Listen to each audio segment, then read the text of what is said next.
ఇది ఈ ఆడియో ఎందుకు పెడుతున్నానంటే, mistakes while detecting children with genetic traits. కొంతమంది చిల్డ్రన్‌లో జెనెటిక్ ట్రైట్స్ ఉంటాయి. ఆ ట్రైట్స్ అనేవి కొన్ని ఎర్రర్స్ ద్వారా ఆ ట్రైట్స్‌ని మనము డిటెక్ట్ చేయలేం. For example sample and technical errors. Sample contamination or mixing with external DNA can lead to incorrect results.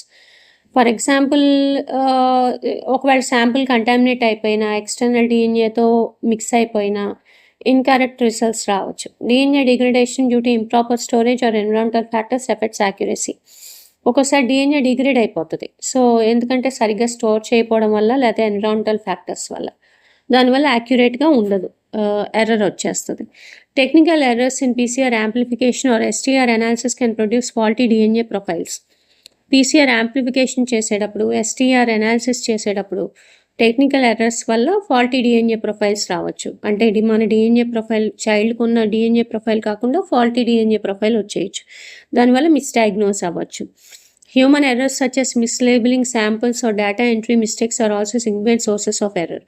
ఒక్కోసారి మిస్‌లేబెలింగ్ అవ్వచ్చు శాంపిల్స్‌ని, లేతే డేటా ఎంట్రీ మిస్టేక్స్ ఉండొచ్చు. సో, దానివల్ల హ్యూమన్ ఎర్రర్స్ రావచ్చు. సో, శాంపుల్ అండ్ టెక్నికల్ ఎర్రర్స్‌లో శాంపుల్ కంటామినేషన్ అవ్వచ్చు, external డీఎన్ఏతో మిక్స్ అయిపోవచ్చు, DNA degradation due to improper storage or environmental factors అవ్వచ్చు, technical errors in PCR amplification or STR analysis అవ్వచ్చు, human errors such as labelling samples or data entry mistakes అవ్వచ్చు. Next biological and genetic complexities. Biological and genetic కాంప్లెక్సిటీస్‌లో mosaicism where different cells in the same individual have different DNA profiles can confuse test results. Mosaicism అనే factor ఉంటే different cells ఒక ఇండివిడ్యువల్‌లోనే ఒక చైల్డ్‌లో తీసిన DNA శాంపుల్‌లోనే different DNA profiles ఉండొచ్చు. దానివల్ల test results అనేవి సరిగ్గా రాకపోవచ్చు, కన్‌ఫ్యూజింగ్‌గా ఉండొచ్చు. అది one of the biological and genetic complexities.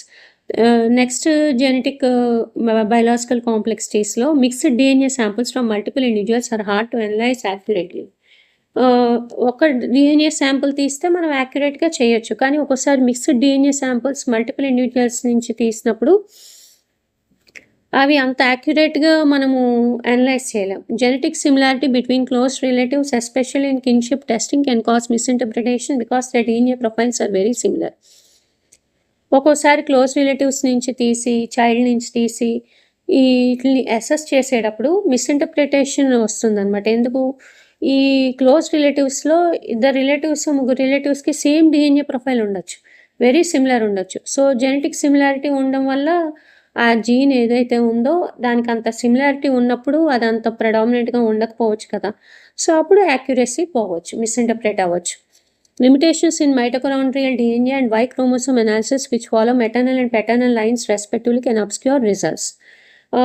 Mitochondrial DNA and Y chrome అనాలిసిస్‌లో చాలా లిమిటేషన్స్ ఉన్నాయి కాబట్టి మెటర్నల్, పెటర్నల్ లైన్స్‌ని సరిగ్గా స్టడీ చేయలేకపోవచ్చు. సో, బయోలాజికల్ అండ్ జెనెటిక్ కాంప్లెక్సిటీస్‌లో mosaicism, mixed DNA samples from multiple individuals, genetic similarity between close relatives, limitations in mitochondrial DNA and Y chrome analysis. Next, misunderstandings and misinterpretations. People often misunderstand genetic concepts such as homozygosity and heterozygosity.